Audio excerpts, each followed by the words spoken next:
Welcome back to another episode of 40 Facts About the 40k Universe. I am your host, Gersh1, and you are watching One Mind Syndicate. Today we find out what Abaddon was looking for in the Tower of Silence. Let's talk about the first 5 Black Crusades as we get into 40 Facts About the Black Crusades. Abaddon was promised the knowledge of the secret location of the Tower of Silence on the world of Urlan by the Dark Gods. Cloaked in the shadow of the Eye of Terror, Urlan was whispered of in demonic lore as a place where the gods themselves lock away their secrets. Following strands of fate unraveled by his cabal of chaos sorcerers, Abaddon discovered a concealed path through the warp to reach Urlan without needing to breach the Cadian Gate. With a cadre of Black Legion's elite warriors, each one a brutal veteran of 1,000 battles, Abaddon set foot on Urlan and entered the Tower of Silence. Almost at once, the tower's guardians set upon them, ancient constructs of dark energy that shifted and flickered, their claws tearing at the ragged edges of their warrior souls. After a bitter battle, Abaddon climbed down into the mirror heart of Urlan. Abaddon wandered the massive haunted labyrinth for what seemed an age, fighting off the spirits of the dead that threatened to add him to their ranks. Abaddon made his way towards the center of the labyrinth where a shard of shifting darkness hung suspended in the air. Reaching out into the void, Abaddon felt the cold hilt of a blade meeting his palm, and he pulled it into reality. The demon sword, Drak Nyan, took terrible shape before his eyes. After the recovery of the Maleficent Sword, Abaddon's power swelled to inhuman proportions, and the new War Master of Chaos became unstoppable. Whole cities were burned in sacrifice to the ever-hungry demon of chaos, and entire armies were torn apart by the warp entities. Abaddon took his newly found powers and returned into the warp along with the Black Legion. He was now recognized as Horus Lupercal's true successor amongst the traitor legions. In the 597th year of the 32nd millennium, the War Master of Chaos, Abaddon the Despoiler, launched his second offensive against the Imperium of Man and initiated the Second Black Crusade. Abaddon wove a terrible curse upon a number of worlds close to the Eye of Terror, seeding them with the taint of the Dark Gods. Leading a small band of his elite warriors from the Black Legion, Abaddon breached an Imperial Navy base at Bellis Corona. Bellis Corona is an Imperial dead world located near the Eye of Terror, which serves as the Segmentum Oscura's primary base for the Imperial Navy's battle fleet, as well as essentially the Imperium's administrative capital for the entire Segmentum. While his fleet launched a diversionary attack against the orbital shipyards, Abaddon and his Bringers of Despair, the strongest and most vicious members of the Black Legion's Terminator elite, landed on one of the system's outmost moons, slaughtering the garrison. Abaddon crafted a complex sorcerous ritual using the mangled remains of the guardsmen and invoked a curse that would sink deep into the core of the moon.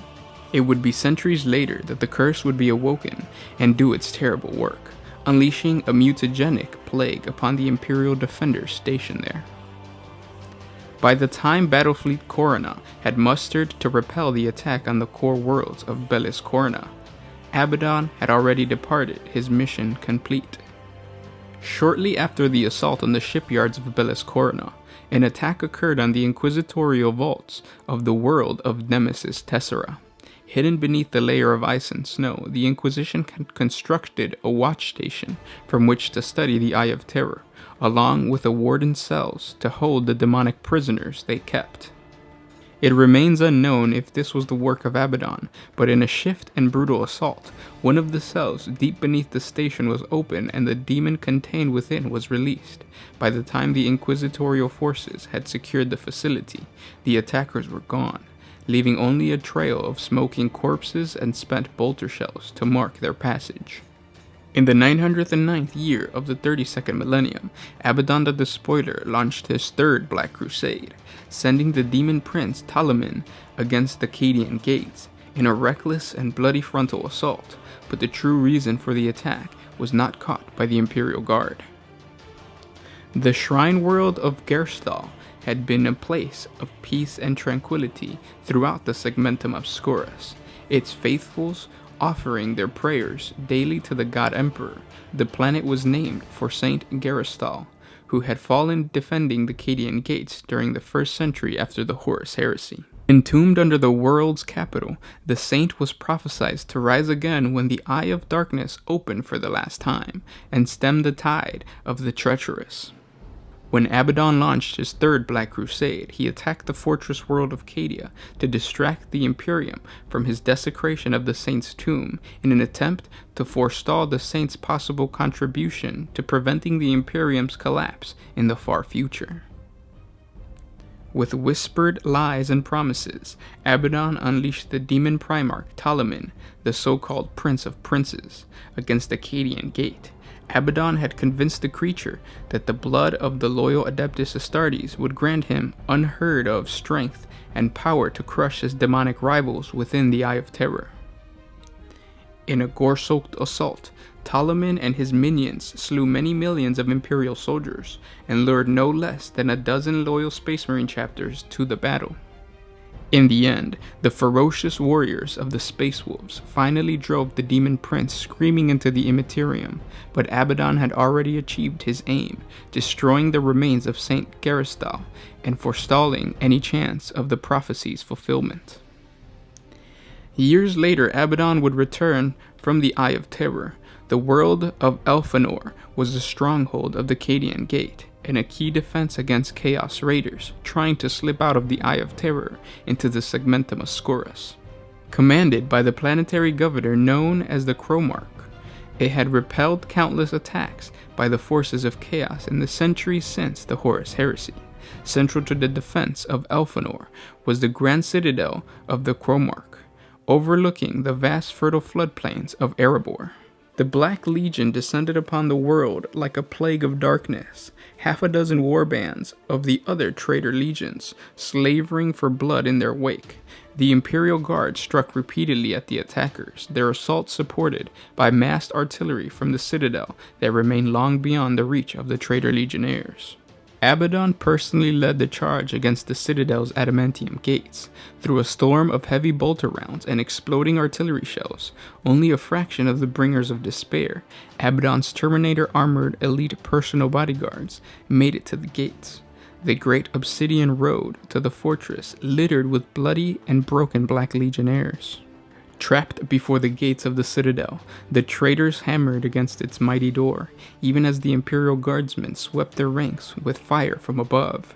Raising his demonic sword over his head, Abaddon struck the gate, and the demon weapon split it like corkwood.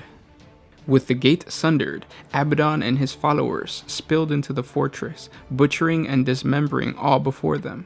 Abaddon himself took the head of the Cromarch, tearing it from his shoulder in a bloody shower of gore before holding it aloft in triumph. Summoned by the nexus of death within the fortress and the final sacrifice, hungering demons ripped free of the warp and added to the pandemonium. When the last Imperial soldier was hacked apart, the forces of chaos fell upon themselves, lost in the joy of slaughter. Demons and traitors feasted on the ravaged flesh of Elfanor until it was dead, wasted planet, and the fortress of Cadia was left with a chink in its armor. Abaddon left the planet knowing that Cromarch and the ancient line was now forever extinguished. The 5th Black Crusade included among its many atrocities the scouring of Elysia sector of the Segmentum Obscurus, culminating in the destruction of the ancient imperial city of Casser Lutian on the world of Tarnith. Abaddon purposefully orchestrated chaos invasions on a dozen worlds within this sector, entrusting the destruction of the imperial cities, shrines, and temples to his warlords while using his Black Fleet to keep the Imperial Navy's battle fleet, Obscurus, engaged in deep void skirmishes. It was Abaddon's intention to create a sector-wide conflict that would provoke a massive response from the Imperium and draw in chapters of the Adeptus Astartes. His plan set in motion, Abaddon led the bulk of his Black Legion to the city of Casser Lutian on the world of Tarnith, burning the great city to the ground and enslaving its people. When the Warhawks and the Venerator Space Marines arrived on Tarnith in Chapter Strength, they made an immediate assault on the city. At that same moment, Abaddon ordered the mass sacrifice of 10 million Imperial citizens, their blood funneled via the city's great canals into a vast lake of gore. Above the lake, a rift into the warp cracked open, and the demon Primarch, Doombreed, stepped into reality, howling in triumph. Abaddon had made a dark pact with Doombreed, promising it the skull of an entire chapter of Space Marines in return for its service. With thousands of bloodletters pouring forth from the lake of blood, Doombreed waded into the ranks of the Warhawks and Venerators. The Black Legion then sprang their own trap, and from prepared positions across the city, they opened fire on the Loyalists, blocking their retreat. Though they fought without fear, both chapters fell that day, their warriors mutilated by the demonic hosts, and their gene seed forever lost to the Imperium. The skulls of the fallen Space Marines were taken by Doombreed to be mounted upon the mighty throne of the Blood God. And those were 40 facts about the Black Crusades. I hope you guys enjoyed this video. We're going to get into more Black Crusades in the videos to come, so please subscribe to the channel. If you're already a subscriber, thank you for liking, commenting, and sharing. By you doing that stuff, you're telling YouTube that you want more of this stuff, and they're promoting us, and we can create more content for you guys. If you guys want to support us a little bit more, please jump on over to Patreon. A simple $1 helps us out, and you get some additional videos as well. So please go check that out. Thank you for listening, guys. This was Gersh1 with One Mind Syndicate, signing out.